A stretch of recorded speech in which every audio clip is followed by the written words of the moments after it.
Que Dieu soit béni ce matin, d'être dans sa présence. Et je crois qu'on a tous eu ce matin le même sentiment, le même désir de pouvoir rendre un culte à Dieu. Alléluia. Il y a quelque chose qui est important, et ça dit, chaque prédicateur le dit à chaque fois qu'il prêche. Ce qui est important, c'est la parole. La parole, elle est celle qui demeure, la Bible dit, éternellement. Tout passera. D'accord. Tout passera. Le ciel passera, la terre passera, mais ce qui demeurera, c'est la parole de Dieu. Nous avons besoin de pouvoir mettre en pratique cette parole. On a besoin d'être entretenu par cette parole. On a besoin de nous laisser éclairer par cette parole. La parole que Dieu nous a laissée, elle n'est pas diluée, elle n'est pas mélangée, elle est pure. Et nous la gardons tout entière, nous la gardons pure. Et nous avons besoin de s'identifier à la parole de Dieu. Il est écrit que Dieu parle d'une manière, tantôt d'une autre, et l'homme n'en prend pas garde. Et je voulais vous dire ce matin que on a eu, comme disait Boulette l'autre fois, et on a eu tout l'hiver des messages. Chaque frère a un ministère et chaque frère a reçu un ministère avec la parole de Dieu. Et ça a été prêché vendredi, mercredi. On l'a écouté, on l'a écouté, on l'a écouté. Et on dirait, ou semblerait que on ne prend pas garde à la parole de Dieu. Elle ne devient pas l'essentiel dans notre vie, la parole de Dieu. Beaucoup disent Seigneur, Seigneur. Mais Jésus dit, ce n'est pas celui qui dira Seigneur, Seigneur, mais c'est celui qui fera ma volonté. Vous savez, la parole de Dieu ne nous trompe pas, elle ne nous amène pas dans l'erreur. La parole de Dieu, elle est inspirée par le Saint-Esprit, elle est le miracle de Dieu. Elle nous a été laissée. La Bible dit que Jésus, il nous a jugés dignes de nous confier son évangile. Je voudrais ce matin simplement pas vous mettre mal à l'aise ce matin. On est là où il y a l'esprit, il y a la liberté. Et je crois de tout mon cœur, je crois dans mon cœur que ce matin, Jésus est présent. Et que ce matin, il est prêt à ouvrir le ciel et à faire descendre son onction. Ce qu'on a besoin, c'est de retrouver l'onction de Dieu. On a besoin de revenir au début, si vous voulez, et de vivre l'onction. L'onction n'est pas capable de la créer, de la fabriquer.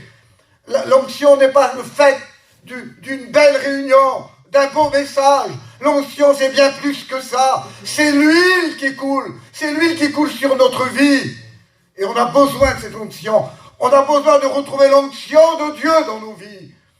Et je voudrais vous dire une chose, et puis je crois que je ne me trompe pas en disant ça. On a perdu l'onction. On a perdu la véritable onction de Dieu. On a perdu les choses simples. On a perdu la parole de Dieu. On doit revenir. On doit revenir au début, la parole de Dieu. Je fais ce petit sondage. Permettez-moi ce matin. Qui c'est qui a un téléphone portable ce matin sur lui? C'est pas, je ne peux pas parler sur le téléphone, hein, mais simplement pour, dites-moi, levez la main. Allez, soyez francs. Hein, pratiquement tous. Qui c'est qui a sa Bible ce matin? Qui c'est qui a sa Bible? Le téléphone, il est plus important que la parole de Dieu. Au lieu de venir avec sa Bible, on vient avec notre téléphone. Vous voyez qu'on perd la valeur de la parole de Dieu. On perd la véritable sens de la parole de Dieu. Et pourtant, la Bible, Jésus dira, on ne va pas simplement se nourrir de pain, mais de toute parole qui sort de la bouche de Dieu. Où elle est la parole de Dieu dans ta vie? Où elle est la parole véritable, la parole pure, la parole qui a changé notre vie, qui a bouleversé notre cœur, la parole qui nous a donné à venir à la croix, où nous avons reçu la nouvelle naissance, la puissance de Dieu dans nos vies. Où est la parole aujourd'hui dans ta vie? Où tu l'as mis, la parole de Dieu? Où tu l'as placée dans la parole de Dieu dans ta vie? Quelle place qu'elle prend la parole de Dieu dans ton cœur ce matin?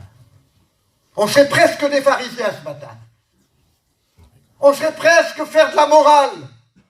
On sait presque dire, faut faire comme ça, faut faire comme ça, faut obéir, faut faire. On est capable de donner des ordres. Puis on n'est pas capable nous-mêmes d'obéir à la parole de Dieu. Le sacrificateur, comme il venait pour faire le sacrifice pour le peuple, il fallait qu'il fasse un sacrifice par lui-même. Il fallait qu'il se purifie. Et je le dis sans prétention, parce que le Seigneur le sait. Mais j'essaye, comme mes frères serviteurs de Dieu. Il n'y a pas de plus haut, de plus petit. On est tous à la même hauteur. On est tous pareils. On a tous besoin de la grâce de Dieu. Mais je veux vivre ce que je prêche. Je ne veux pas être un pharisien. Si je ne prêche pas ce que je prêche, je ne vis pas ce que je prêche. Je ne le prêche pas. Les pharisiens, il lui dira, faites ce qu'ils disent, mais ne faites pas ce qu'ils font, parce qu'ils ne mettaient pas la parole de Dieu en pratique. Il faut qu'on vive. Jimmy disait dans les échos bibliques, ce que nous sommes parlera toujours plus fort ce que nous disons. Ah, on peut dire plein de choses. On peut pleurer derrière le micro. On peut prendre un air sentimental. On peut avoir des grosses larmes. Mais on sait bien reconnaître celui qui vit la parole et celui qui ne la vit pas. Allez trop plein chrétien aujourd'hui. Si on n'est pas capable de vivre ce qui est marqué dans les Écritures. La Bible dit celui qui m'aime. Parce qu'on est des beaux parleurs, nous.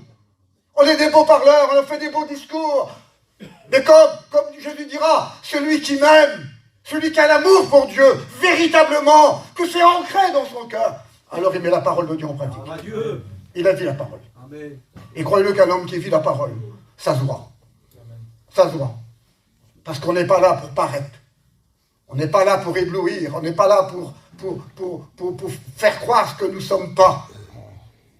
De toute façon, un jour ou l'autre, ce que nous sommes sera découvert par notre vie, notre langage et notre marche. Je ne vais pas aller trop longtemps dans l'introduction, parce que c'est m'a mis un message. Permettez-moi, je vous en supplie, au nom du Seigneur, de vous l'apporter. Et laissez-moi le temps de l'apporter. Je ne sais pas combien de temps que ça va prendre, je vais essayer de le faire au plus court, mais Dieu a mis un message dans mon cœur. Je n'ai pas dormi de la nuit, le Seigneur à 2 h du matin m'a réveillé dans mon lit. Puis, comme tous les frères, on n'est pas plus spirituel que les autres. Mais on a cherché la face de Dieu.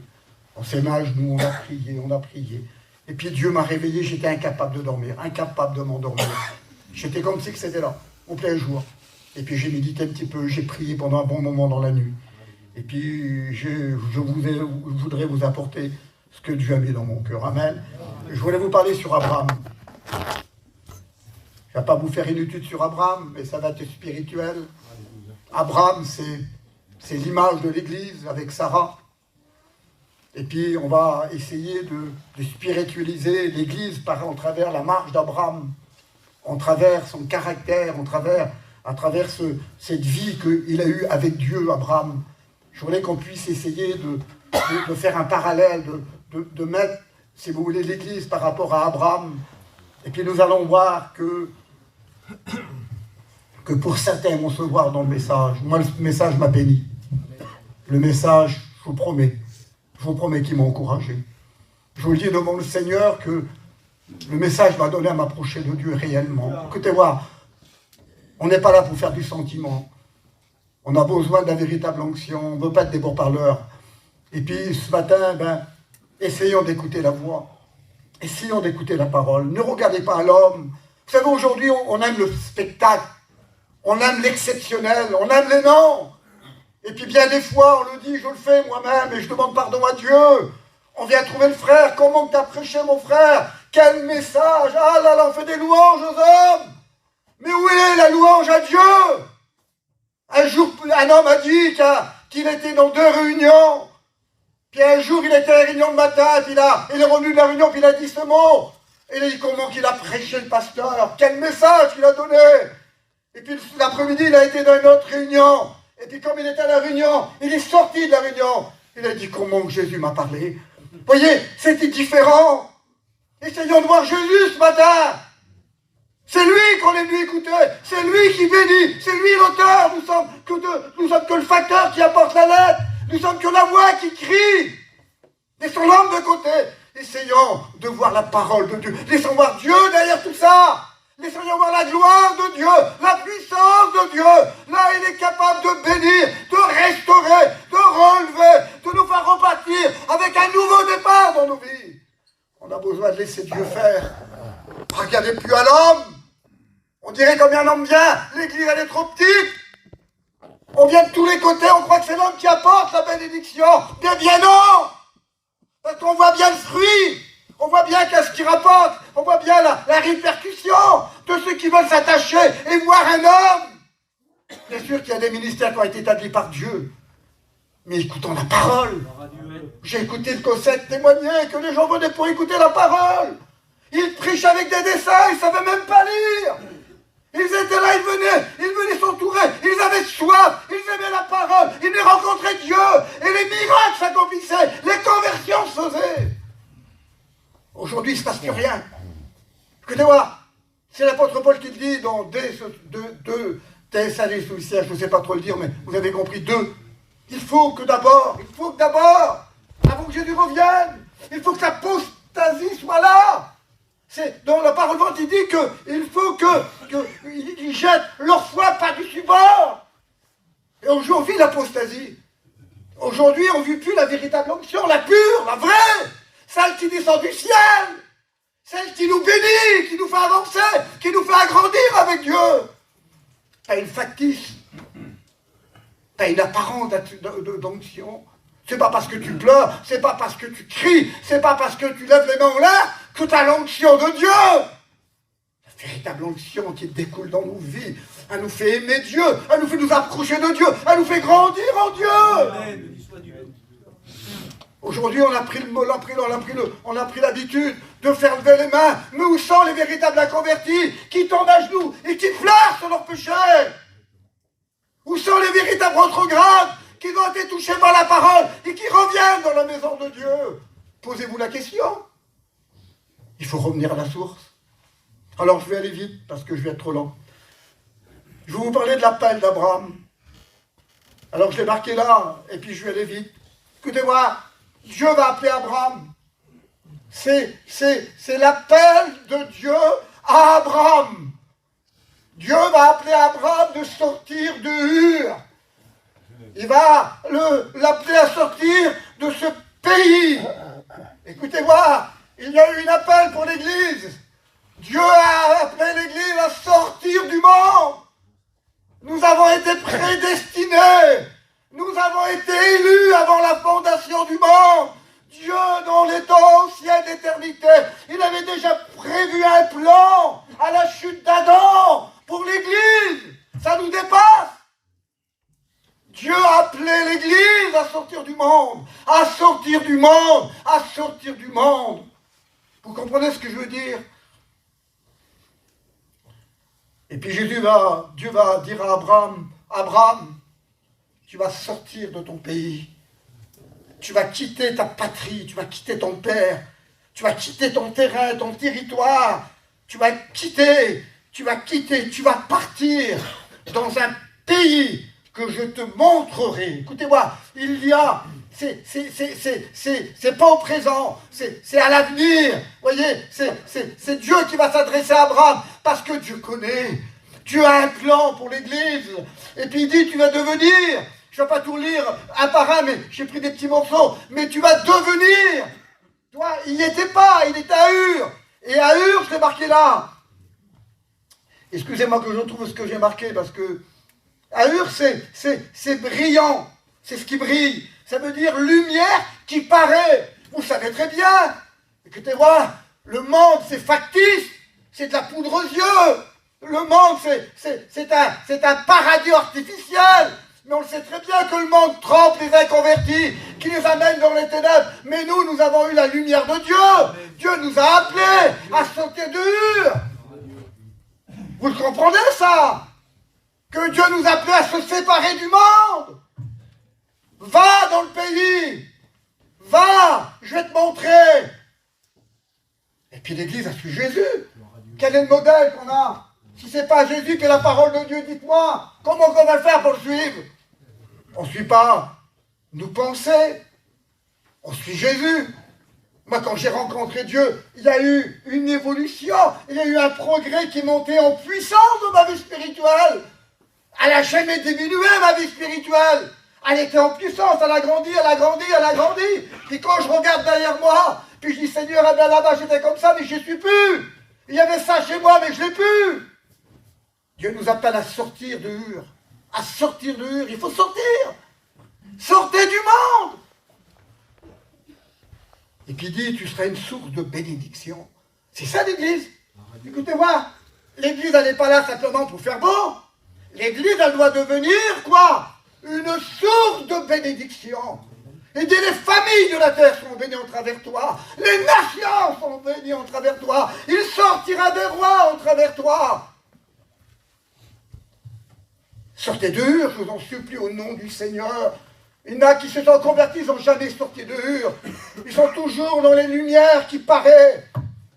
Mais sors de Ur. C'est l'appel de l'Église. Et elle existe, cette Église-là, la véritable, qui est vraiment, et qui a sorti de Ur véritablement. Je vais un peu plus loin, si vous me le permettez. Alors va-t'en de ton pays. Puis laisse ta maison, laisse tout ça. Mais, Abraham, nous allons voir que, Genèse chapitre 11, verset 31, il va prendre Lot, il va prendre Terach, le père à Abraham, et puis il va prendre Saraï, parce qu'à ce moment-là, ça s'appelle Saraï. Et puis il va amener tout ce petit monde avec lui, là, de Ur, là, il va les amener à Charan. À Charan, c'est être sec, c'est brûler, c'est desséché. Et puis vous savez comment il va faire, je crois, si je ne me trompe pas, puis s'il y a des frères qui disent, ils pourront me le dire, je crois qu'entre Ur et Charan, il y a 2000 km. Il y a une grande distance. Et puis là, à ce moment-là, il va marcher avec Saraï, avec Lot et avec Terach. Et puis à un moment donné, il va rester à Terach. Il va rester à Charan, excusez-moi. Terach veut dire, il mourut, la Bible dit, à Charan, à 250 ans. Terach veut dire halte. Vous pouvez le lire dans la définition hébreu. Ça veut dire halte, ça veut dire délai, ça veut dire retard, ça veut dire repos, ça veut dire s'accorder du temps, c'est avoir un moment d'arrêt, c'est rester et demeurer. Il n'a pas appelé l'Église, excusez-moi, hein, à être à Charan. Il n'a pas appelé, c'est pas le plan de Dieu. Dieu avait un plan pour Abraham. Lot, il n'était pas concerné dans l'appel de Dieu. Terach, il n'était pas concerné dans le plan de Dieu. Ce qui était concerné, c'était Abraham, c'est l'Église. Et à ce moment-là, il va amener ce père Terach là. Et puis Terach, il va le retenir à Charan. Il va retenir dans cette terre qui est desséchée et qui est sec et qui est brûlée. Mais je vais vous dire, il y a trop de chrétiens qui ont sauté de Ur, croyant avoir sauté du monde, mais se sont installés à Charan. Ils sont secs. Ils sont brûlés. Vous l'écoutez plus, vous les écoutez plus. Vraiment, réellement, parler de Dieu, de ce que Dieu a fait dans leur vie, leur témoignage, leur conduite, leur caractère, leur vie avec Dieu. Vous ne les écoutez pas. C'est que des choses du monde, c'est que du matériel, c'est l'argent, c'est les maisons, c'est tout. On n'écoute que ça. Ils sont secs. Ils n'ont pas d'onction de Dieu dans leur vie. Ils sont secs, ils sont à Charan. Et je dirais ce petit mot ce matin, courtement. Qu'est-ce qui te retarde dans ta vie? Quel est ce temps d'arrêt depuis tant d'années qui t'empêche d'aller plus loin avec Dieu? Il y a tellement de choses qu'on pourrait énumérer. Aujourd'hui, écoutez-moi, aujourd'hui, tout est permis. Excusez-moi, hein, parce qu'il y a certains messages aujourd'hui qu'on ne veut pas écouter. Et on n'est pas les premiers. Comme on regarde le message de Jérémie, on n'aimait pas le message de Jérémie. On ne l'aimait pas, on ne voulait pas l'écouter. Ah, il n'apporte que des choses de malheur, que des choses du mal. C'est Jérémie, il prophétise, mais oui, il faut le mettre en prison, il faut le mettre dans une citerne. On ne l'écoute pas. Il ne faut pas l'écouter. Parce qu'on dit, on arrive aujourd'hui, et moi je vous le dis, hein, on est arrivé là aujourd'hui, qu'on ne veut plus écouter la parole de Dieu. Hein. Ah, on dit des amen, bien sûr. Mais on dit, mais qu'est-ce qu'il était lent? Mais non, mais t'as vu? Personne n'est sauvé avec lui. T'as vu comment qu'il faut suivre Jésus? Hein? Ils ne se rendent pas compte que qu'il appelle à l'Église, et que Dieu l'appelle bien au-delà de Ur et de Charan, bien au-delà, bien au-delà. Comme on regarde l'Église primitive, comme on regarde ce qui était capable de faire ces hommes-là, on est très loin du camp. Est-ce que Dieu aurait changé? Est-ce que Dieu aurait varié? Est-ce que Dieu aurait un peu dit, ah, non, non, ça va être trop compliqué pour les derniers chrétiens du dernier temps. Je ne vais pas m'appliquer à leur dire qu'il faut vivre cette vie qui vivait l'Église primitive. Mais certainement pas. Dieu nous appelle à vivre une vie d'abondance. Mais spirituelle! Elle est spirituelle, la vie d'abondance, écoutez-moi! Comme on parle à quelqu'un, un serviteur de Dieu ou un chrétien, comme on parle, on sent qu'il y a Charon. On sent qu'il est encore à Charon, il est sec. Comme on parle à certains chrétiens, on sent qu'il est encore là, desséché. Il est à Charon, il n'a pas bougé. Il n'a pas bougé, il l'a retenu, terrasse. Quel est le terrain dans ta vie qui t'empêche d'aller dans l'abondance, d'aller dans la vie de Dieu? Aujourd'hui, tout le monde a décidé. Alors, c'est le mot qu'on dit, on n'est pas contre. On n'est pas contre ici. D'accord, on n'est pas contre. Mais est-ce que tu sais te régler? Est-ce que tu es capable d'essayer de laisser paraître, de laisser faire, de te laisser conduire par Dieu malgré ton cycle? Ça nous prend du temps, les copains. Ça prend du temps. Puis comme on a travaillé toute la journée, on n'a pas envie. On n'a pas envie de se passer devant Dieu, de passer des heures dans la prière et de crier à Dieu. On n'a pas envie. On est fatigué. Puis si demain il y a encore une maison à faire, ben on y va. Puis s'il y a encore une après-demain à faire, on y va. Ben ça n'a plus de fin, quoi. Mais Dieu ne nous a pas appelés à être à Charon. Sors de Charon. Arrête avec ce qui te bloque, qu'est-ce qui te retient. Il y a tellement de choses qu'on pourrait énumérer. Il y a le matérialisme. On se tue dans le matériel. Un camping, tu as 3, 4 ans, 5 ans, il est trop vieux, il faut le changer, il faut changer. Puis comme il y a une nouveauté qui sort, il faut l'acheter. Mais c'est marqué, c'est une doctrine, je ne sais pas, il faut l'avoir. Mais Dieu ne nous appelle pas à être matérialiste, à aimer le matériel, ou les sites et l'argent. Non, non, il veut qu'on l'aime, Jésus. Il veut qu'on l'aime. Il veut qu'on l'aime. Il veut qu'on s'approche de lui. Il veut nous donner une abondance de vie spirituelle. Il veut nous serrer dans ses bras. Il veut qu'on lui soit agréable. Il veut qu'on lui plaise. Il veut que l'Église soit une source de bénédiction. Est-ce que tu es une source de bénédiction dans ta maison? Écoutez voir, il faut se poser la question, comme les garçons ne se convertissent pas chez toi. Ta femme qui ne se convertit pas, mais il faut se poser la question. Moi, je sais que si ça ne va pas, c'est du côté humain. C'est le côté homme. C'est le côté humain. Ça ne change pas pour Dieu. Ça ne change pas par rapport à Dieu. Tout ce que Dieu veut faire, sors et va-t'en de ton pays. Et je te donnerai une abondance de vie et tu seras une source de bénédiction. Il faut sortir de Charon, mes frères. Écoutez voir. Moi, je me pose la question, excusez-moi, peut-être que je me trompe. Et les frères anciens, ils seront capables de me reprendre sans problème, et puis je me laisserai reprendre sans problème. Mais vous avez vu les réunions, les copains? Vous avez vu les réunions de vendredi? Un message extraordinaire vendredi. C'est un message vraiment, vraiment bon message. Mais vous avez vu les réunions? Écoutez, voir. Je ne suis pas né, je suis pas 100 ans. Mais moi, je connais un petit peu les réunions il y a 48, 49 ans en arrière. Je les ai connues, les réunions. Il y a 45 ans, il y a 46, c'est presque 47 ans que je suis chrétien, que je suis apparti en Seigneur. Toute ma vie, j'ai donné ma vie à Dieu. Je sais ce que c'est l'onction. Je sais ce que ça veut dire une réunion d'onction. Bien sûr que parfois ça peut être dans le cadre. Dieu bénit dans le cadre, mais on voit les gens pleurer, on voit les gens prier. Regardez, on va à la réunion de prière, ils sont là sur les téléphones, et certains pasteurs, sur les téléphones. Là, même les cultes, là devant le culte, là. On passe pour le pain, le vin. Ils ne sont pas capables, et j'ai aimé le message de Rudy comme il a prêché sur la Sainte Seine. On n'est pas capable de discerner le repas du Seigneur. On dirait ils n'ont pas conscience, ils ne réalisent pas la portée de la mort et de la résurrection du Christ, de ses souffrances. Ils n'ont pas la portée. Il parle au copain, il parle. T'es sec, ta Charon. Tourne-toi vers Dieu.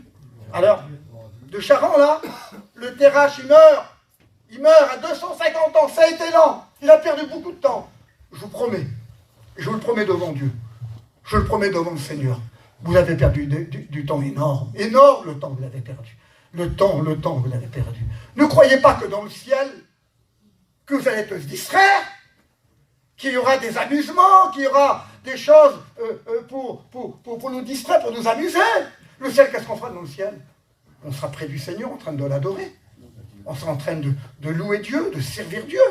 C'est pour ça que Dieu aime l'Église, qui veut préparer son Église pour qu'elle parte auprès de lui. C'est parce qu'elle va se joindre aux anges, aux louanges des anges. Si vous n'aimez pas prier, si vous n'aimez pas passer du temps dans le Seigneur, qu'est-ce que vous allez faire au ciel? Parce que c'est une éternité qu'on parle. Une éternité. Alléluia. Et puis là, il est parti, là. Abraham partit comme l'Éternel le lui avait dit. Mais, il y a l'autre. Si Terah n'était pas dans le plan de Dieu pour Abraham, si Dieu a permis, avec le temps, que Abraham, que le Terah meure, là, alors ça va le libérer. Il va être libre. Il pourra partir. Il pourra redémarrer. Il pourra aller là où Dieu lui avait dit. Mais il y a Lot. Lot partit avec lui, prit Saraï pour aller dans le pays de Canaan. C'est là que Dieu veut. C'est là qu'il veut l'Église. Il n'avait pas d'autre part. Il n'avait pas autre part que là. Qu'est-ce que ça veut dire Canaan? Canaan, ça veut dire humilié. C'est terrible. C'est pas le paradis. Certainement pas. Ça veut dire humilié. Et Dieu amène l'Église dans l'humilité. Il y a trop de gens qui font comme ils veulent. Il y a trop de gens qui paraissent avec leur caractère. Vous les voyez faire? Ils se mettent derrière Pierre. Ah, Pierre, quel caractère. C'était Pierre, oui. Non, mais excuse-moi. Quand Pierre est passé à la Pentecôte, qu'il a reçu le baptême du Saint-Esprit, tu ne parles plus le caractère de Pierre. Il a changé. Pierre a changé. Vous voyez plus Pierre agité, tombé, chancelé. Vous voyez plus Pierre découragé. Non, vous voyez un homme de Dieu qui est capable d'aller prêcher, de ressusciter les morts. Vous n'écoutez plus le caractère de Pierre. Il est parti. C'est l'homme spirituel. C'est l'homme de Dieu. C'est l'homme que Dieu emploie. C'est l'homme que Dieu se sert. C'est l'homme d'onction. C'est l'homme de puissance. C'est l'Église. Arrête de vous cacher derrière Pierre. On prend des versets de la Bible pour se cacher derrière. Oui, mais t'as vu Pierre? Mais t'as vu? Non. C'est un homme spirituel.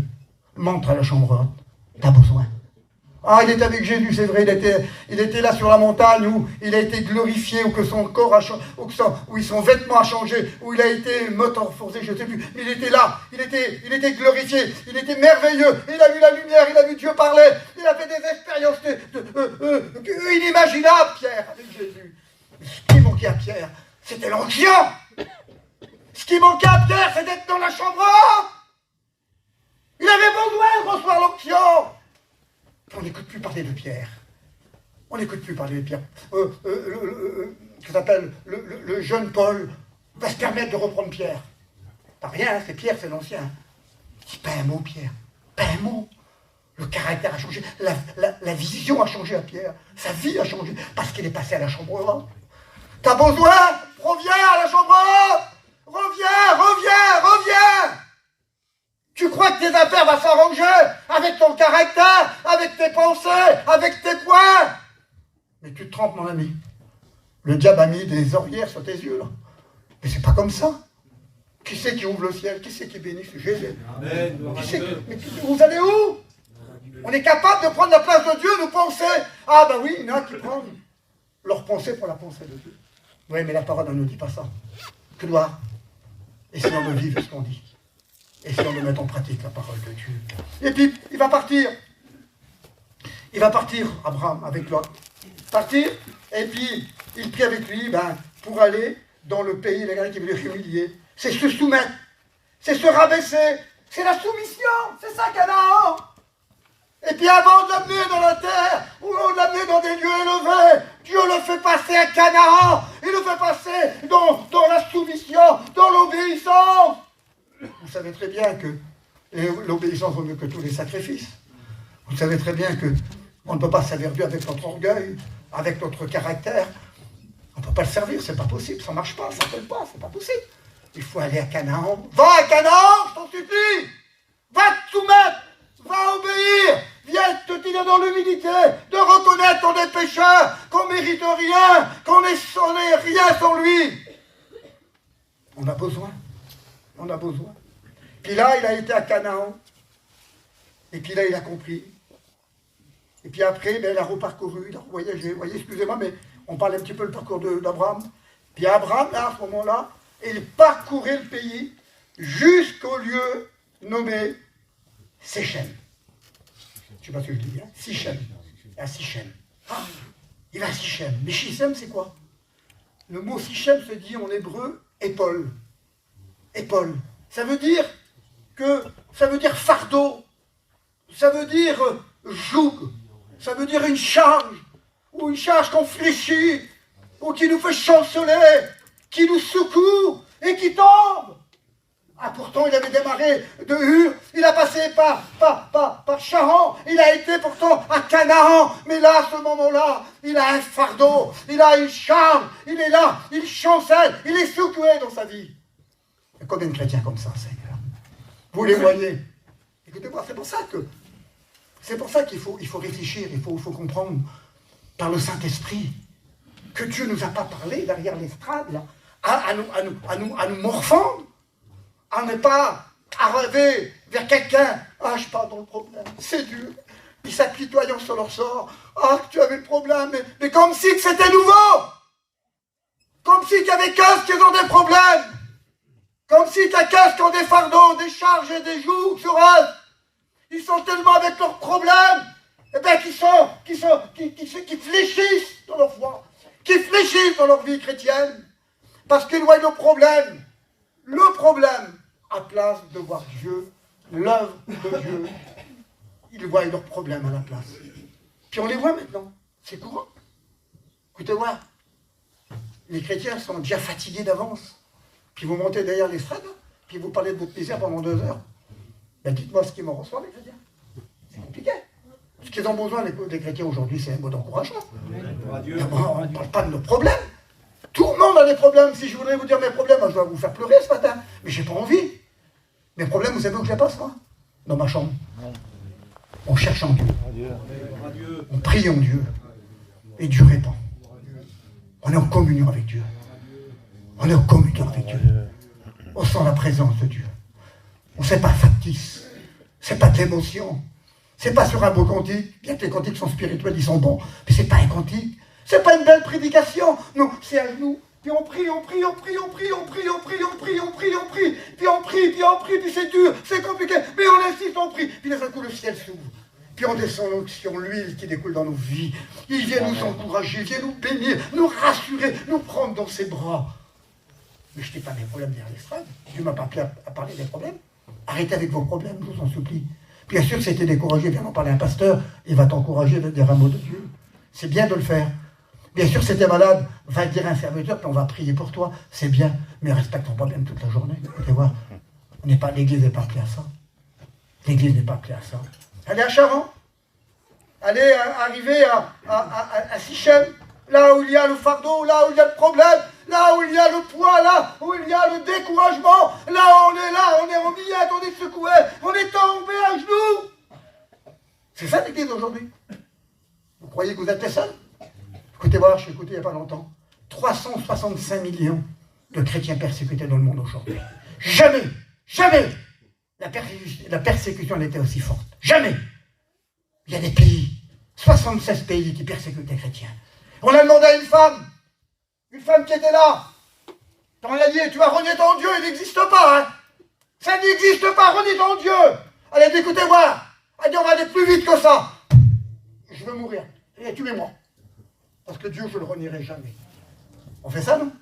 On serait capable de le faire. Ils vont dans la froid, dans la neige, dans le verglas. Ils se cachent parce qu'ils savent qu'ils s'y sont pris, là. Ils prennent leurs enfants. Ils sont persécutés. Ils sont tués. Ils sont mis en prison. Il a donné une Bible. 7 ans de prison. Donne une Bible. Il y a un réveil qui se fait dans ces pays, hein. Croyez-le. Hein. C'est un réveil, ça. Et puis ils vont dans les réunions. Ils font des kilomètres. Ils se cachent. On est loin du compte, les copains, je vous le dis. Hein. On est loin du compte. Pourtant, Dieu nous rappelle ce matin. Dieu nous rappelle que ce n'est pas fini.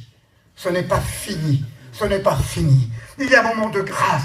Il y a un moment où Jésus n'est pas revenu encore. Et dans ces moments d'apostasie, dans ces moments de tiédeur, dans ces moments froids, dans ces moments de mélange, Dieu veut rappeler son Église. Il veut réveiller l'Église. Il veut dire, réveille-toi.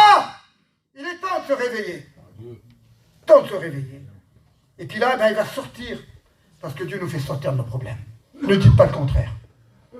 Il nous fait sortir de nos problèmes. Il ne tentera pas au-delà de nos forces. Il nous sort de nos problèmes. Et si la montagne est dressée, il n'enlèverait pas la montagne. Il ne l'enlèvera pas. Elle sera là, la montagne. Mais il nous la fait gravir. C'est lui qui fait gravir la montagne. Il prend notre main faible. On est là, on chancelle, on tremble. Mais Jésus dit, je tiens ta main. Tu es dans ma présence. Tu es en communion avec moi. Tu souffres pour moi. Alors je prends ta main et je te fais gravir. Je te fais gravir la montagne. Tu vas y arriver. Tu vas monter. Tu vas aller jusqu'au bout. Ça, il faut vivre. Il faut le vivre. Et puis, l'Éternel, Abraham, qui est l'image de l'Église, elle va faire encore un chemin, elle va encore aller parcourir. Et là, la Bible dit,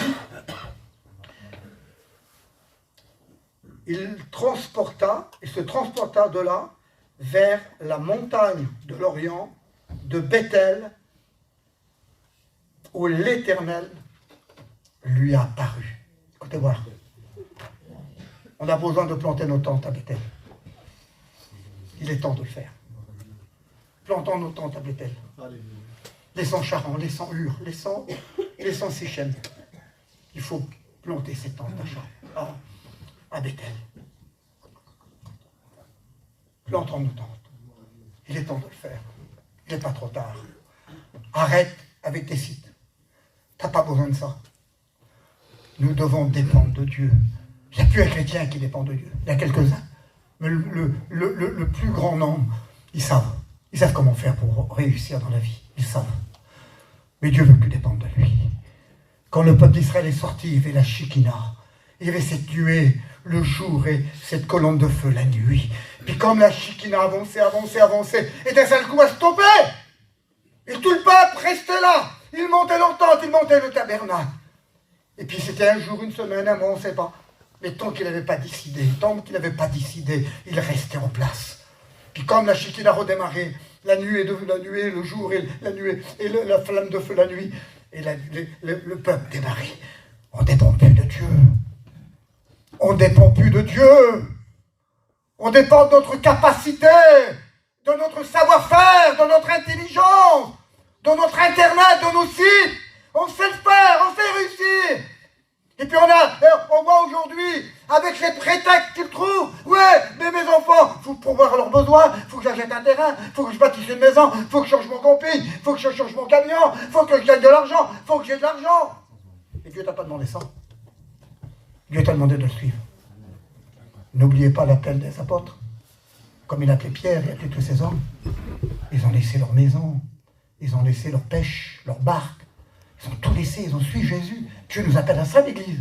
À sortir de Ur, de te séparer de Charan et d'aller à Bethel. Dieu veut que l'Église soit à Bethel où elle plante ses tentes. Et puis Bethel, là, j'ai regardé un petit peu avec ma petite faible connaissance que j'ai, mais je me suis mis devant le Seigneur parce que Dieu m'avait à cœur ce message depuis un moment. Puis la Bethel, ça veut dire la maison de Dieu. C'est la porte des cieux. C'est là où Dieu parle. C'est là où Dieu a apparu. C'est un lieu d'adoration. C'est là qu'on prend des forces. Là où il y a un pouvoir et une puissance de Dieu. Écoutez, c'est important. Et je voudrais qu'on le dise un petit mot vite fait là-dessus. Dieu a appelé l'Église à aller à Bethel. Parce que Dieu veut se révéler à l'Église. L'Église, elle a besoin de révélation. Elle a besoin de connaître Dieu, de le connaître Jésus. Et l'apôtre Paul dans les Épîtres, il le dit, ayez la connaissance. Il faut connaître Christ, il faut s'approcher, il faut aller à Bethel, il faut être en communion avec lui. C'est quoi Bethel? C'est un lieu de prière. C'est là que Abraham va monter, où il va faire un autel. Et l'apôtre Paul va dire dans Romains chapitre 12, offrez vos corps saints. Attention, il y a des conditions. Saints, car Dieu est saint, Dieu est juste. C'est un Dieu de justice, de vérité, d'honnêteté, de lumière. Il ne veut pas de compromis. Il ne veut pas de magouille. Il ne veut pas de tiédeur. Il veut un corps saint et vivant. L'Église est vivante. L'Église est vivante. L'Église est vivante. Par la puissance du Saint-Esprit. Et par la croix du Calvaire. Elle est vivante. Elle est vivante. C'est un lieu terrible parce qu'un jour, Dieu va appeler Jacob. Puis Dieu va dire ça à Jacob. Jacob, va à Bethel. C'est un lieu qui a une grande signification. Puis je ne vais pas vous parler 3 heures sur Bethel, mais c'est là qu'on doit être, nous. Dans cette vie avec Dieu, de communion. De cette vie de présence de Dieu, d'onction. Écoutez-moi, il y a trop de chrétiens aujourd'hui, Seigneur, il faut dire la vérité, comme ils vont à la réunion le mercredi, même là, c'est la louange, ne prions pas. Mais si tu ne pries pas là, tu ne pries pas chez toi, hein, tu m'excuses. Hein. Ça, je suis convaincu. Hein. Des prières. Vous savez, il y a des frères qui disent, je ne peux pas prier 10 minutes. Eh bien, moi, écoute, voilà, il faut que tu me l'expliques. Non, mais tu as le temps de passer 3 jours, 4 jours, 10 jours autour d'un chantier, là, ça, tu peux le faire. Tu peux le faire. Tu peux aller, ce que tu veux te promener, tu peux le faire, ça, tu peux le faire. Le problème, c'est que tu peux le faire. Mais t'as pas de 10 minutes à prier. Ben écoute-moi, si t'as pas 10 minutes à prier, c'est que t'es encore à Charon. T'es encore à Charon. Ou alors t'es à Séchem. T'as ton problème, ton fardeau, puis tu regardes que ton problème, et tu te lamentes sur ton problème, puis le problème il prend tellement de place dans ton cœur que tu chancelles, que tu fléchis devant Dieu, dans ta vie spirituelle. Écoute-moi, j'ai appris. Écoutez-moi, je veux pas. Il n'y a rien d'orgueilleux, il n'y a rien, Seigneur, mais rien d'orgueilleux là-dedans. Mais c'est pour vous dire dans la prédication, j'ai appris à prier. Écoutez-moi, je suis un garçon qui a toujours prié. J'avais 12 ans, je priais, j'avais 14 ans, je priais, je faisais des expériences avec Dieu, mais j'ai appris la prière. Et j'ai appris à planter mes tentes à Bethel. J'ai appris à planter. Et je vous promets que la vision, la vie a changé. La dimension a changé. Je ne suis pas avec des ailes dans le dos, puis je vais dire que je suis meilleur que les autres. C'est pas ça du tout. C'est caché. Je lui dirai, rentre dans ta chambre, rentre. Tu rentres, et ton Père qui est dans les lieux secrets, il est présent, il est là, et il te le rendra. C'est-à-dire que si tu es dans la chambre à Bethel, là, tu pries le Seigneur, et le Seigneur va te bénir. Il va te bénir. Il va te donner un marché. Écoutez-moi, je le dis parce que c'est dans ma prédication, puis je ne vais pas aller au-delà de ce que je ne vais pas tout déballer ma vie, comme mes frères serviteurs, puis les chrétiens qui sont certainement comme moi, qui ont l'amour de Dieu dans leur vie. J'avais chez moi une télévision, une série, parce que j'en ai parlé plusieurs fois. Puis il y a 10 ans en arrière, là, je ne pouvais plus. C'est moi, c'est personnel, c'est pas vous, ça, c'est moi, c'est mon expérience. J'avais la télévision chez moi. Et puis, elle est devenue un fardeau, elle est devenue quelque chose qui me pesait sur moi. Et puis à la télévision, il faut dire la vérité. Il faut dire la vérité. Comme on est allumé, on n'a pas toujours le réflexe d'enlever. On n'a pas toujours le réflexe de retirer. On voit des choses. Et puis je ne vais pas rentrer dans des détails, mais elle prend du temps. Il y a des feuilletons qu'on passe des heures devant la télévision, des heures. Je crois que c'est l'année 2023 où les gens ont plus regardé la télévision et en plus regardé pas dans le téléphone. Puis j'ai vu que ça n'allait plus. Pour moi, personnellement, ça n'allait plus. Je dis, Seigneur, non. Et puis ma femme, cet hiver, là, elle ne voulait pas. Elle dit, si tu retires la télévision, elle dit, ça même pas la peine. Elle dit, moi, la télévision, je la garde. Alors j'ai dit, bah, vas-y, je la garde. Et puis j'ai recommencé à regarder la télévision. Et puis là, au début de l'été, vous savez que ma compagne, elle a eu un petit souci. Voilà, Zinda, elle a tombé dans l'angoisse, et puis ça a été difficile pour elle. Et puis, on a prié le Seigneur, on s'est tenu devant Dieu. Vous voyez, les problèmes, on ne les dit pas. Puis on s'est mis à genoux, on a prié, on était à Bethel, on a prié. Et puis ma femme, merci Seigneur, le Seigneur l'a béni. Mais j'ai vu qu'elle ne regardait plus la télé. J'ai vu que ça l'a rapprochée de Dieu, qu'elle écoute des cantiques, qu'elle jeûne, elle prie. Bon, la vie de piété des chrétiens, tu dois voir. Et j'ai saisi l'occasion, j'ai dit Seigneur, j'y vais. J'ai dit Patricia, j'ai la télévision, tu ne le regardes plus toi, non? J'en enlève? Ben dis vas-y. À l'instant même, j'ai pris le mât, l'antenne, la télévision, j'ai tout regardé. Je suis à Bethel. Je passe du temps avec Dieu. On doit passer du temps avec Dieu. On doit passer du temps avec Dieu. C'est pour ça qu'on est misérable. C'est pour ça qu'on est faible. C'est pour ça qu'on est fatigué. C'est pour ça qu'on a perdu la vision. Quand il y a un problème de maladie, on dirait que le ciel est fermé, on perd nos repères, on est déstabilisé, on croit que c'est fini, ça y est. Non! Nous nous appuyons sur Dieu. C'est lui. Abraham a suivi Dieu par foi, confiance en Dieu. Il s'est laissé conduire, il s'est laissé inspirer par Dieu. Bethel, quelle beauté. Vous permettez que je vais un peu plus loin? Alléluia. Regardez. Il dit qu'à un moment donné, parce que vous savez, comme on est dans le spirituel, personnel, qu'on est en communion avec Dieu, qu'on a une vie de piété, une vie qui plaît à Dieu, et Dieu nous amènera toujours plus, toujours plus. Il est dit que le cep, c'est Christ, il est vivant, il a la vie, il y a la vie dans le cep. Puis il dit que le serment qui est attaché au cep, il ne peut pas produire le fruit, lui, il n'a pas la capacité. Mais la sève qui est dans le cep monte, et va au serment. Et le serment est porte du fruit. Mais je dirais, sans moi, vous ne pouvez rien faire. Plante tes tentes à Bethel. Arrêtons avec les querelles. Arrêtons avec les racines d'amertume. Arrêtons de voir l'autre plus mal que nous. On a le droit pour juger, on a le droit pour critiquer, on a le droit pour faire du mal. Non, tends la main, mon frère. Dieu nous appelle à l'amour, à rassembler, à être réconciliés, de s'aimer, avoir un amour fraternel, de prendre nos frères, les regarder dans les yeux. Bébé, je te regarde dans les yeux, mon frère. Et dans mon cœur, c'est vrai, je t'aime. Et tous mes frères qui sont là, je peux tous les regarder dans les yeux. Parce que Dieu nous apprend à aimer nos frères, à prier pour nos frères et être en communion fraternelle avec nos frères. Amen. Et puis là, la Bible dit qu'il y a eu une grande famine dans le pays. Ça veut dire la famine, en hébreu, c'est le premier mot qui ressort, c'est mourir de faim. Vous savez, aujourd'hui, les chrétiens ne veulent pas mourir. À jamais. Non. Et puis, c'est vrai, et puis moi aussi. Comme vous, je suis dans la prédication ce matin, je suis dans le message. On ne veut pas mourir. Oui, parce que le monde nous nourrit bien, quelque part. On aime bien le monde. On aime bien parce que, voilà. Alors on ne veut pas mourir de la famine. Parce que Dieu nous appelle à être crucifiés avec lui sur la croix, là. Écoutez-moi, la croix, là, c'est de s'en charger, c'est de la porter, et c'est de suivre Jésus. C'est ça. Et quand je porte ma croix, là, ma croix est sur mon dos, là, quand je la regarde, là, elle me dit, meurs. Pico, meurs.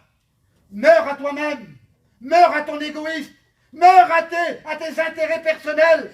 Meurs. Et l'apôtre Paul l'a si bien dit. Il dit ça, l'apôtre Paul. Quel homme. Si, S-I, si. C'est pas sûr que c'est comme ça, mais lui c'était comme ça. Si je suis crucifié avec Christ, si je suis crucifié à la croix, c'est plus moi qui vis. C'est plus moi qui vis. C'est Christ qui vit en moi. Il est sur le trône. Il est au centre de notre vie. C'est Christ. Alléluia. Alors on ne veut pas mourir, c'est la famine. Puis je comprends Abraham. Il est sorti de Ur et de Charon avec des brebis, avec des chameaux, avec des bœufs, des ânesse, il a plein de trucs. Alors il ne veut pas mourir. Alors il va dire, regardez ce qu'il va dire. Abraham descendit. Ah bon, comment on descend? Parce qu'il est sorti de Ur, de Charon, de Séchem, il était à Bethel, il était dans la maison de Dieu, où il a mis un autel et qu'il a commencé à adorer, où il y a eu Dieu qui a apparu avec les promesses et tout ce que vous voulez. Et puis là, à ce moment-là, il descend. Il descend où? Il descend en Égypte. L'Égypte, vous savez que c'est le monde. C'est l'image du monde. Et que le roi de l'Égypte, c'est la représentation du diable, avec toute sa puissance ténébreuse, avec ses démons infernaux de l'enfer. C'est ça l'Égypte. Et puis, ça veut dire une terre de dépression. C'est un siège. C'est un retranchement, l'Égypte. Ça veut dire que assiégé, c'est d'être entouré par l'ennemi. C'est ça. Et il va dire, regardez ce qu'il va dire Abraham. Abraham dit à Sarai, dis, je te prie, que tu es ma sœur, et que si je sois et que si tu veux que je sois bien traité, alors tu diras que tu es ma sœur. Parce que Sarai était fort belle. C'était une beauté. Elle avait du charme. Elle éblouissait. C'est l'Église. C'est l'Église. Écoutez-moi bien. On est là pour être la lumière du monde. On est assaisonné de sel pour donner au goût autour de nous. On est la véritable Église qui est sans tache, sans ride, qu'il n'y a rien de comparable, rien d'irréprochable. C'est l'Église, ça. C'est Sarai. C'est l'Église où elle est belle. C'est une beauté. Elle a du charme et elle éblouit. On est clair, les gens autour de nous. Il y a une différence entre ceux qui sont dans le monde et entre ceux qui sont dans la véritable Église, croyez-le. Amen. Qui va, avant de rentrer, écoutez-moi, c'est ça qui est terrible, c'est qu'avant de rentrer en Égypte, avant d'aller en Égypte, il va parler à sa femme. Parce que c'est sa femme, ça arrive. Si sa demi-sœur, c'est sa femme, en réalité. Et là, écoute, voir. Regarde, il y a la famine, hein. On va tout perdre ce qu'on a. On va essayer de descendre en Égypte. Là-bas, en Égypte, il y a un roi. Puis c'est une vie, mais alors d'abondance. Écoute-moi, il y a tout là-bas. Il y a tout. Il y a tout. On va s'enrichir, on va être bien. Parce qu'il y en a qui calculent comme ça. Et puis il dit à Sarah, dis que t'es ma soeur au roi, ceux qui vont l'inventer, dis que t'es ma soeur parce que si tu dis pas que t'es ma soeur, t'es tellement belle, t'es telle beauté, de charme, tu éblouis les gens par ta beauté. Alors, ils vont me tuer. Ils vont me mettre à mort. Alors je t'en prie, dis que t'es ma soeur. Il perd gros, hein. Il risque gros parce qu'il prémédite son truc là, son plan. Il descend en Égypte en sachant, écoutez-moi, c'est terrible, en sachant qu'il va perdre Sarah, sa femme, Sarai. Il sait qu'ils vont la prendre. Parce que ce qu'il veut le diable, c'est de prendre notre vie spirituelle. Le diable, il a qu'un seul but, ne t'inquiète pas. Hein. Il n'en veut pas à ton argent, ni à ta maison, ni à ton coffre-fort, ni à ton terrain. Il ne veut pas ça ne l'intéresse pas pour nous. Hein. Par contre, ce qui intéresse, c'est les valeurs qu'il y a dans ton cœur. C'est le Christ, le Saint-Esprit. Et ce qui veut prendre en tout premier lieu, le diable, c'est ton onction. L'onction que Dieu t'a donnée. Il veut prendre ton onction. Il sait qu'un chrétien sans onction, c'est un chrétien qui va mourir. Il sait qu'un chrétien sans onction, c'est un chrétien faible, un chrétien tiède. Parce qu'il n'a plus l'onction. Et le diable est le roi. Il est le spécialiste de ravir, de prendre l'onction et la vie spirituelle des chrétiens. Ah, il va y aller. Et puis, il avait raison. Il avait raison. Le roi a pris Sarai, imaginez un peu la scène spirituelle. Il a pris ce qu'il aimait, parce qu'il aimait sa femme. La Bible dit que les deux deviendront une seule personne, une seule chair, un. Parce que nous, l'Église, on est un avec le Père, un avec le Fils, un avec le Saint-Esprit. On est unis. Nous sommes le temple du Saint-Esprit. Nous sommes la maison de Dieu, le tabernacle de Dieu, le sanctuaire de Dieu. Alors, je ne vais pas dire, parce que je ne pourrai pas tout vous dire. Mon Jésus. Je ne pourrai pas. Et puis d'un seul coup, il perd tout. Alors c'est vrai qu'il a été tété, il a eu des bœufs, il a eu plein de choses. Hein, le monde nous enrichit, nous donne plein de choses. Mais il a perdu le principal, il a perdu sa femme. Alors il y a beaucoup de chrétiens qui ont passé par l'Égypte. Et malheureusement, ils ont perdu beaucoup de choses de valeurs de Dieu. Les vraies valeurs du réveil, les vraies valeurs spirituelles, les vraies valeurs de l'onction. On les a perdues. Par rapport à quoi? Parce que le monde nous enrichit. Il nous enrichit le monde. Alors, Abraham, merci à Dieu, parce que l'Éternel a intervenu. Que c'est beau de savoir que ce Dieu dans le ciel, le 3 fois saint, le Dieu invisible, qui détient l'immortalité, qui subsiste par lui-même, que le ciel est son trône, que la terre est son marchepied, qu'il a créé le ciel, la terre, la mer et tout ce qui s'y trouve. Il a la domination et l'autorité, le pouvoir. Il va intervenir. Comme ce soir, comme ce matin, il intervient. Ah, il frappe. Il ne frappe pas le roi. Ah, il frappe, ça fait mal parfois. Ça fait mal comme on est frappé. Ça fait mal. Mais il frappe. Et Abraham sort d'Égypte. Amen. Et puis il va un peu plus loin, il retourne à Bethel. Il retourne à Bethel, et puis à Bethel, il est béni, il rencontre Dieu, il est renouvelé, il est fortifié, il est encouragé. C'est une merveille. Je passe vite, si je peux faire ça en 10 minutes, c'est bien. J'ai pris trop de parole. Mais je ne m'excuse pas de vous prêcher la parole ce matin. Je ne m'excuse pas, même si vous trouvez que c'est trop lent, je vous dirai ce que Dieu a mis sur mon cœur. Écoutez voir si ça ne vous plaît pas, c'est pas grave. De toute façon, l'apôtre Paul va dire, écoutez voir, ils auront la démangeaison. Vous avez déjà eu des démangeaisons dans les yeux? Vous avez vu? On ne peut pas faire autrement. Même si on sait qu'on attaque de la conjonctivite, on se frotte les yeux. Ça nous gratte, ça nous démange d'écouter des choses agréables, des spectacles. Ah oui, des cris, de tout ce qui est bloui, tout ce qui est du folklore. On aime, on ne paye pas. Oh, Dieu nous parle là, voilà, on voit qu'on est flatté du sang dans le poil, on est bien. Mais comme on arrive devant la réalité de la doctrine, la vérité de la parole de Dieu, devant Dieu, où Dieu dit, arrête, sors de ta tiédeur, sors de ton endurcissement, sors de ton pays, quitte, va à Bethel. Et puis là, il est arrivé à un moment donné où il est retourné à Bethel, renouvelé, il frappe, puis rétabli. C'est Dieu qui le fait ça. C'est Dieu qui le fait. Il n'est pas trop tard pour toi. Toi, c'est un message d'espérance, de recommencement, de nouvelles chances. Oui, Dieu te dit, il n'est pas trop tard. Tu peux sortir de ta tiédeur, de ton endurcissement, de ta vie là où tu es, et que tu n'en peux plus. Dieu veut te faire sortir de là. Et puis la Bible dit qu'à un moment donné, il va arriver à un endroit, c'est Bethel, c'est une merveille, mais, vous n'avez pas oublié Lot. Lot, il est encore là. Eh oui, une vie de sanctification, mes frères, c'est toute notre vie. Ben oui, il faut renoncer, il faut jeter, il faut abandonner. Ben c'est ça la sanctification. Je veux, c'est Dieu qui dit, je veux votre sanctification. Je veux, c'est un impératif. Il faut. On ne peut pas voir Dieu s'il n'y a pas la sanctification. C'est terrible. Puis Lot, là, voyageait avec Abraham. Ah, Lot était riche. Il avait gagné plein d'argent, plein de brebis. Et puis Abraham aussi, il était riche. Mais la contrée était insuffisante. Il n'y avait plus de place. Tu comprends, Eric? Plus de place. Ça fait que ça a mis des querelles. Ça a amené des querelles et puis beaucoup de choses qu'il ne fallait pas. Mais à ce moment-là, Abraham, il a Bethel. Et à ce moment-là, à Bethel, comme on est à Bethel et qu'on a planté nos tentes, il y a une vision qui se fait. Il a une vision. Il a la vision du Saint-Esprit. Il a la vision que Dieu va l'éclairer. Il va dire, on ne peut plus continuer comme ça. Là, on ne peut plus continuer comme ça. Il faut qu'on se sépare. Il faut qu'il y ait une séparation. Il est dit dans la Bible, Galates chapitre 5, et au verset 16, il est dit que l'esprit, qu'il faut marcher selon l'esprit pour ne pas accomplir les désirs d'achat. Vous savez, vous connaissez tout ça, je ne vais pas vous l'énumérer. Il faut se séparer. À un moment donné, il faut se séparer de l'autre. Vous savez pourquoi? Il y a une raison. Vous savez ce qu'il veut dire l'autre? Vous savez ce que son nom signifie alors?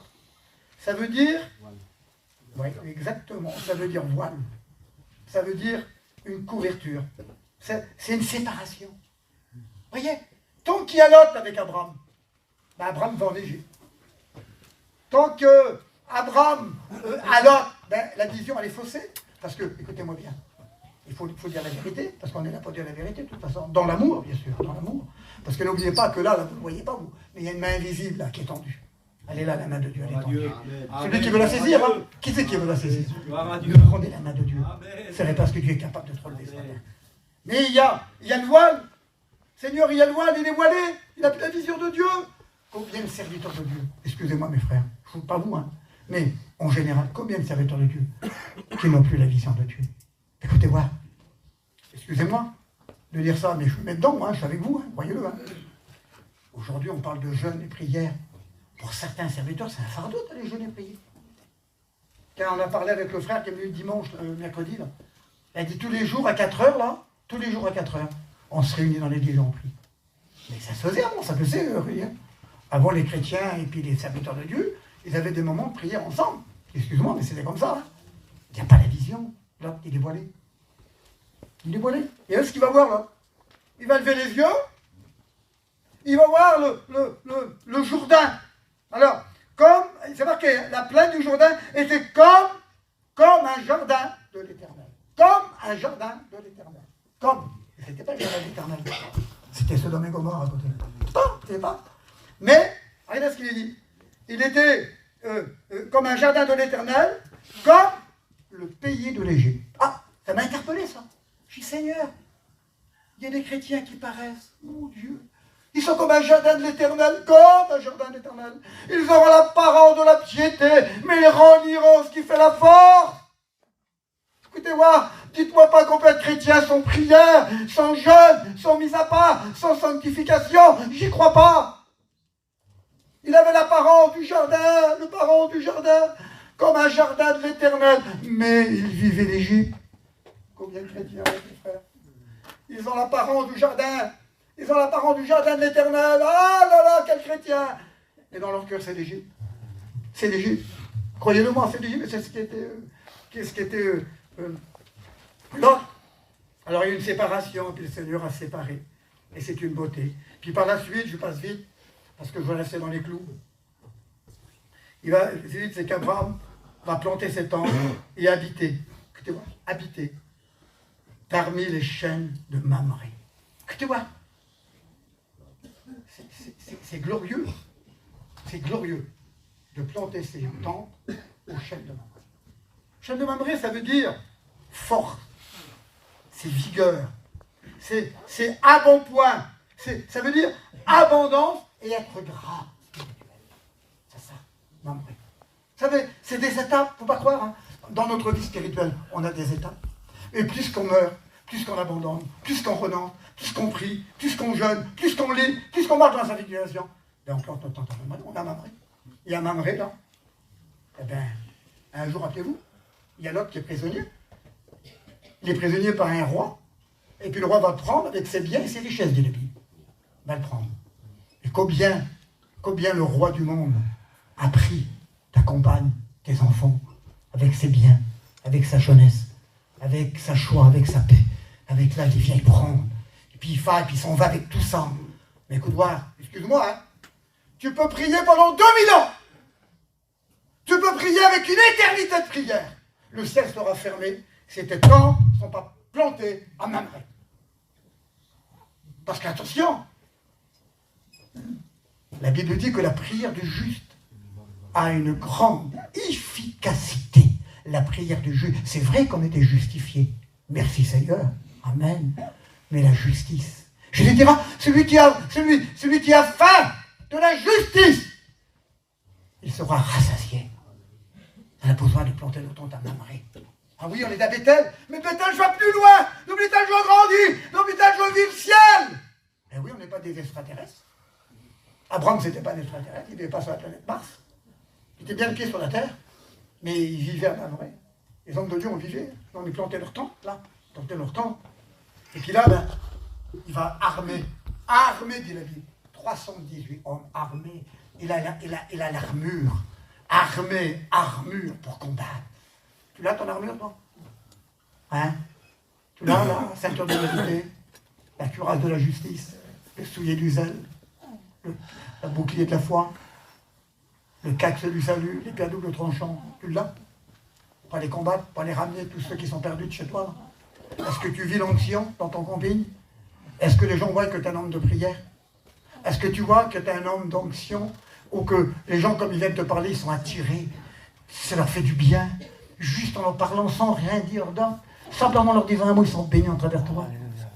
Il y a des gens qu'on évite aujourd'hui. Des conversations aussi qu'on évite. On sait qu'un frère, là, ben on sait ce qu'il est, là. Ben tu m'excuses-moi, mais je ne veux pas passer de temps avec lui. Ça ne m'intéresse pas. Non, mais si c'est pour me dire des choses, et puis ça ne m'intéresse pas. Moi, je veux un homme d'onction. Il faut s'entretenir. Amen. Il faut s'entretenir dans la prière, s'entretenir des choses de Dieu, la vision de Dieu pour l'Église, pour le tour, de s'unir, de s'aimer et de marcher avec lui. Et puis, vous allez voir, il va ramener, parce que c'est l'homme qui a ses tentes plantées aux chaînes de Mamré, puis la Bible dit qu'Abraham va revenir vainqueur. Quelle beauté! Alléluia. Vous croyez qu'on est des défaitistes, nous? On est appelés des défaitistes, nous? C'est quoi la croix? À quoi t'as servi la croix? Comme il est marqué, il a triomphé. Il a triomphé. Il a triomphé pour nous faire triompher. Il a accompli pour que nous puissions triompher. C'est pas possible qu'un chrétien ou un serviteur de Dieu, il a la tête courbée comme ça, là. Il est penché, là. Il est toujours dans son découragement. Toujours dans sa fatigue. Arrête! On a le plus grand avec nous. Le roi de tous les rois. Celui qui règne dans nos vies. Il nous donne la victoire, même sur la mort. Même sur la maladie. Il nous donne la victoire. On triomphe avec lui. On triomphe. Il est un Dieu de triomphe. Il est rendu vainqueur. Quelle beauté, Seigneur. Abraham attend une bénédiction. Combien de temps? Je crois qu'il a 100 ans qu'il a reçu la bénédiction que Sarah lui enfante un fils. Quelle beauté, c'est une merveille. Dieu lui donne. Et puis il va se révéler pour la destruction. Il va intercéder, c'est un Dieu. Bref, je passe vite, j'aurais pu m'arrêter, mais je passe vite. Écoutez voir. Abraham. Alors je ne sais pas si je vais le dire à quelqu'un. Je viens à ce que je te disais l'autre fois. Abraham, Dieu va lui changer son nom. Écoutez voir. Peut-être que tu as besoin ce matin que ton nom soit changé au sens spirituel. Il va l'appeler Abraham, c'est ça? Abraham. Bon, je disais Abraham, et il m'a dit non, c'est pas ça, c'est Abraham. Et puis, il va rajouter une lettre, il va rajouter le H. Excuse-moi, Rudy, je n'ai pas pu dire ce que tu m'as donné, ce n'est pas possible, je n'avais pas le cerveau assez grand, cette connaissance pour voir ce que tu m'as donné. Mais simplement une petite note spirituelle. Et puis, Eric, pour me reprendre si je me trompe, de toute façon, c'est pas grave, on est là pour ça. Le H, là, c'est le mot divin. C'est ça, c'est la représentation du divin. Le divin. Et tu as besoin peut-être que Dieu rajoute cette lettre H, la lettre du divin dans ta vie. Oui, si tu es sec, si tu es là dans la tiédeur, dans le découragement, dans la fatigue, où tu es là sec et desséché, Dieu ce matin, il est capable de rajouter un H, le divin. Et puis il peut se transformer aussi par souffle, par la respiration, par l'Esprit de Dieu, par l'onction de Dieu. N'oublions pas que l'offrande, il y avait le gâteau pour l'offrande. Il était pétri dans l'huile. On le pétrissait dans l'huile, il était mélangé dans l'huile. Ça, c'est notre vie intérieure. Que le Saint-Esprit va nous amener à ressembler à Jésus. Nous amener à la ressemblance du Christ. Tous les jours de notre vie, à nous améliorer, à avancer, à prospérer. Et puis la galette, là, c'était le contraire. Elle était arrosée d'huile. Alors on doit être pétri d'huile à l'intérieur pour notre vie, de marcher selon l'esprit, de vivre par l'esprit, mais le dehors aussi. Il doit avoir l'esprit, l'onction de Dieu sur nos vies. Elle doit reposer sur nos vies. Alléluia. Que Dieu en soit béni. Puis Sarah, là, c'est Sarai. Alors, Eric, excuse-moi, mais je vais dire ce que tu m'as dit. Hein. Bon, moi, tu l'as trouvé. Sarai, là, ben, après ce qu'il m'a dit Eric, là, le Sarai, le I, là, c'est une lettre qui est morte. Elle ne sert à rien. C'est ça, Eric, hein? Elle ne sert à rien. Et à la place de I, là, il va rajouter un H. C'est l'Église. C'est l'Église. Elle a besoin du divin. Écoutez-moi, on ne peut pas voir une Église sans le divin. À ce cas, vous allez dans les catholiques, dans les témoins de Jéhovah. Là, vous allez voir une Église sans le divin dans l'intérieur de l'Église. Il y a le divin. Et puis, Sarai veut dire princesse. Veut dire chef d'une tête. Chef d'une tête. Oh, tu fais trop ton chef. Spirituellement, hein. On veut gérer nos vies, attention. Hein. Ah non, non. Hein. On veut gérer nos vies à notre façon, à notre manière, à nous, pas à la Bible. On ne règle pas la Bible, on ne règle pas nos vies sur la Bible, mais sur notre vie à nous. Hein. On gère notre vie, hein. On est le chef. C'est elle qui va dire à Abraham d'aller vers Agar. Hein. Elle est chef, elle commande. Non, non, non. Tu ne commandes pas. Celui qui commande, c'est Jésus. C'est la tête de l'Église. Tu n'as pas commandé, tu n'as pas à faire le chef, tu n'as pas à être là, non. Tu dois être à Canaan, dans l'humilité, dans l'humiliation, dans l'obéissance. Et laissons commander Dieu. Non, c'est lui qui commande, c'est la tête.